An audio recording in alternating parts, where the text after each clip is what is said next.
Terima kasih pemirsa dan kembali menyaksikan Kominfo Newsroom.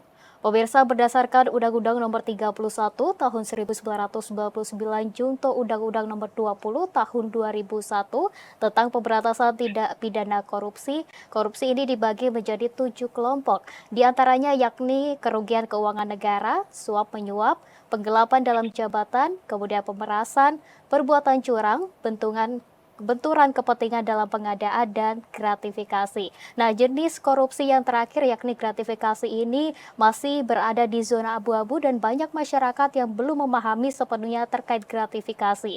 Nah, di sisi lain saat ini menjelang Hari Raya Idul Fitri, gratifikasi di kalangan pejabat publik ataupun penyelenggara negara ini berpotensi dapat terjadi. Lalu bagaimana masyarakat khususnya pejabat publik ini agar terhindar dari gratifikasi dan praktik korupsi? Sore hari ini kita akan membahasnya bersama analis pemberantasan tindak pidana korupsi Ibu Lela Luana. Selamat sore Ibu Lela, salam sehat. Selamat sore Mbak, salam sehat. Selamat Ya, sore para Bu. pemirsa di rumah. Ya, terima kasih Bu Lela sudah bergabung bersama kami di sore hari ini. Dan Bu Lela, kita langsung ke inti pembahasan yakni terkait gratifikasi. Nah, gratifikasi ini menjadi pemahaman yang buram ya karena banyak menimbulkan spekulasi begitu. Dan di sisi lain saat ini menjelang Hari Raya Idul Fitri banyak pejabat publik ataupun penyelenggara negara ini belum mendapat pemahaman utuh terkait gratifikasi. Nah, mungkin bisa dijelaskan Bu Lela dalam sederhananya saja gratifikasi itu seperti apa? Baik, Mbak Anggria, memang gratifikasi itu sederhananya adalah hadiah ya. Jadi, kenapa dikatakan gratifikasi? Karena hadiah yang diberikan tersebut adalah untuk diberikan kepada seorang pegawai negeri atau penyelenggara negara.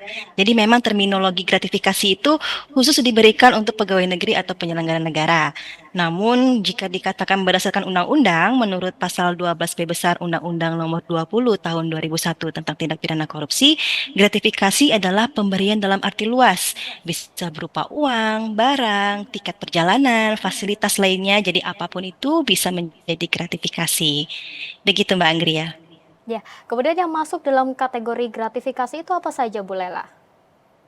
Baik, jadi perlu kita pahami ya bahwa yang namanya gratifikasi itu sifatnya netral dan gratifikasi sendiri terbagi menjadi dua jenis, yaitu gratifikasi yang wajib dilaporkan atau gratifikasi yang ilegal dan juga gratifikasi yang tidak wajib dilaporkan seperti itu. Nah, gratifikasi yang tidak wajib dilaporkan ataupun gratifikasi yang legal itu seperti apa? Yang pertama, dia haruslah berlaku umum. Kemudian tidak bertentangan dengan aturan perundang-undangan dan tidak ada konflik kepentingan, serta biasanya karena adanya adat istiadat, kurang lebih seperti itu. Nah, itu adalah gratifikasi yang tidak wajib dilaporkan atau gratifikasi yang legal. Sedangkan gratifikasi yang wajib dilaporkan itu gratifikasinya seperti apa? Tentunya diberikan kepada pegawai negeri atau penyelenggara negara dan diberikan karena adanya hubungan pekerjaan atau hubungan dengan jabatan dan berlawanan dengan tugas atau kewajibannya. Kurang lebih seperti itu. Contohnya apa? Untuk gratifikasi yang ilegal atau yang wajib dilaporkan itu adalah pemberian dari pengguna layanan untuk pemberi layanan gitu ya, seperti di pengurusan KTP diberikan gratifikasi oleh masyarakat atau dari seorang wali murid untuk gurunya. Nah, itu kurang lebih seperti itu adalah gratifikasi yang wajib dilaporkan. Sedangkan gratifikasi yang tidak wajib dilaporkan adalah gratifikasi yang bersifat umum, seperti pemberian jamuan pada saat rapat. Nah, itu adalah gratifikasi yang tidak wajib dilaporkan. Begitu Mbak Nurya. Ya. Ada dua jenis gratifikasi, yakni gratifikasi wajib dilaporkan dan tidak dilaporkan. Begitu ya, Bu Lela. Nah, kemudian Bu Betul. Lela, ya saat ini menjelang Hari Raya Idul Fitri, pemberian hampers ataupun parcel ini sudah jamak terjadi dan bisa menjadi tradisi begitu ya Bu untuk pejabat publik ataupun penyelenggara negara. Nah, apakah nantinya untuk setiap pejabat publik ini wajib untuk melapor ke KPK, Bu Lela? Nah, baik.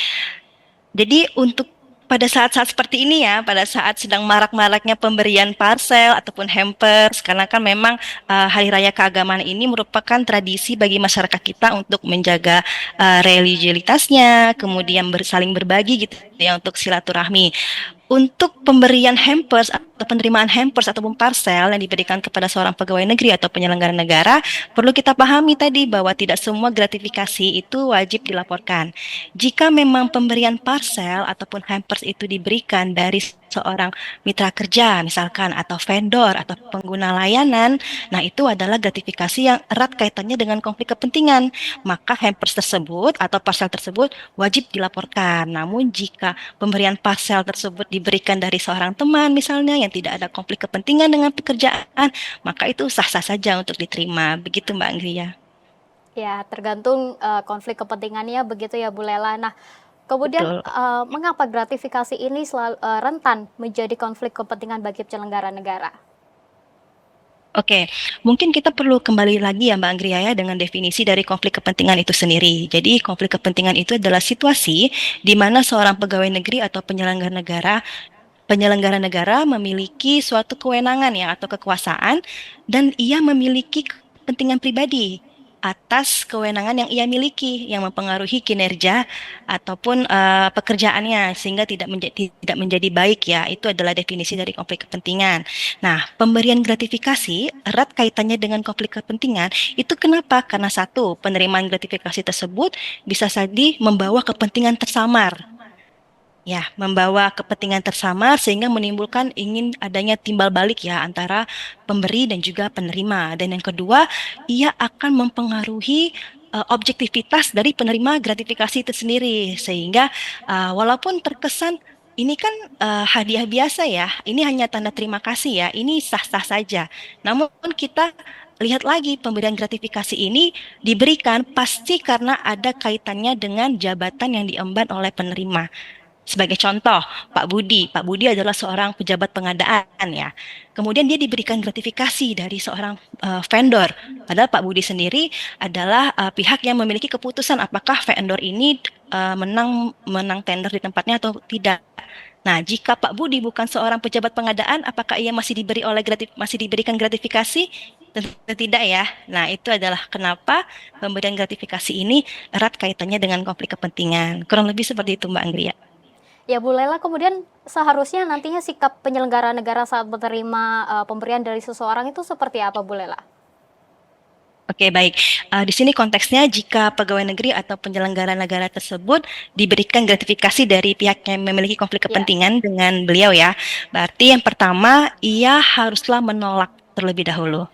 Tolaklah gratifikasi tersebut dengan sopan, dengan santun.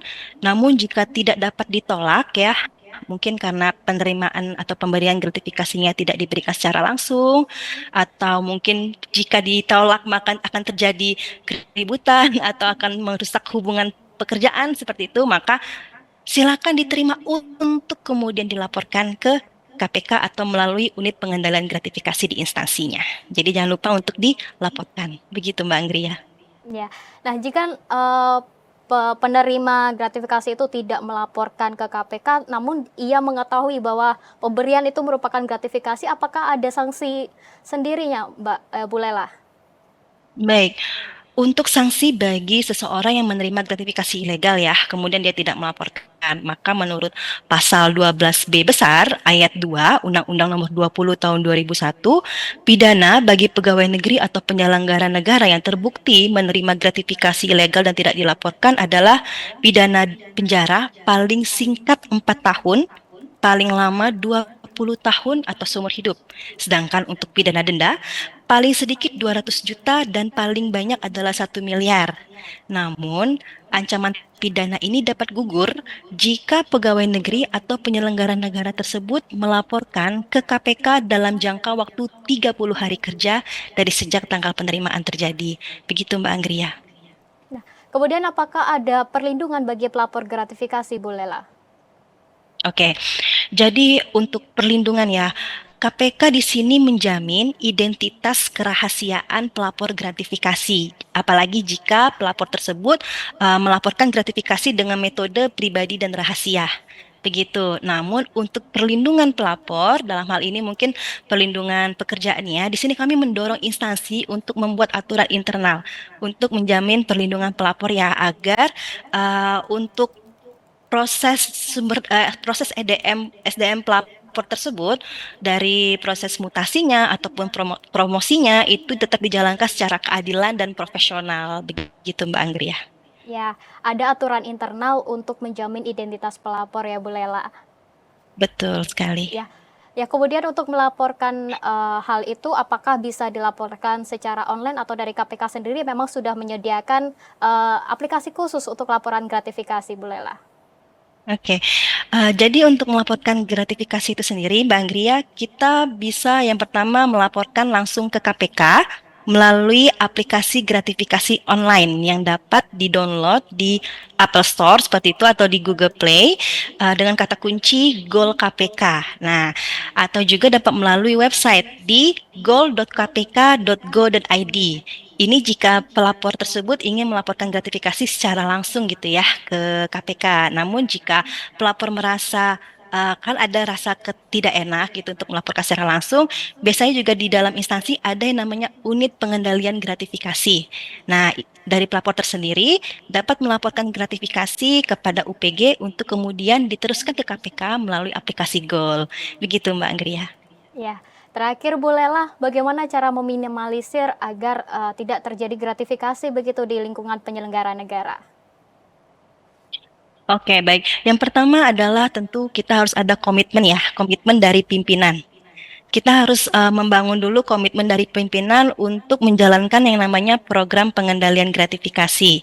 Kemudian dari program pengendalian gratifikasi itu sendiri terus dijalankan dengan memberikan internalisasi pemahaman edukasi mengenai bahaya dari korupsi dan juga gratifikasi itu sendiri, sehingga diharapkan dengan adanya komitmen dari pimpinan dan berjalannya program pengendalian gratifikasi di instansi diharapkan untuk adanya gratifikasi di instansi itu sendiri dapat diminimalisir. Kurang lebih begitu Mbak Anggria. Ya, adanya komitmen dari pimpinan dapat menjadi salah satu cara ya untuk meminimalisir gratifikasi di lingkungan penyelenggara negara. Bu Lela, terima kasih sudah bergabung bersama kami di Dialog sore hari ini. Salam sehat selalu Ibu Lela. Ya, sama-sama Mbak Anggria. Selamat sore semua. Dan pemirsa, itulah ragam informasi yang kami kemas untuk Anda, dan dapatkan informasi lainnya di kanal Kominfo Newsroom atau melalui sosial media GPR TV. Saya Anggria Ratri, selamat sore dan sampai jumpa.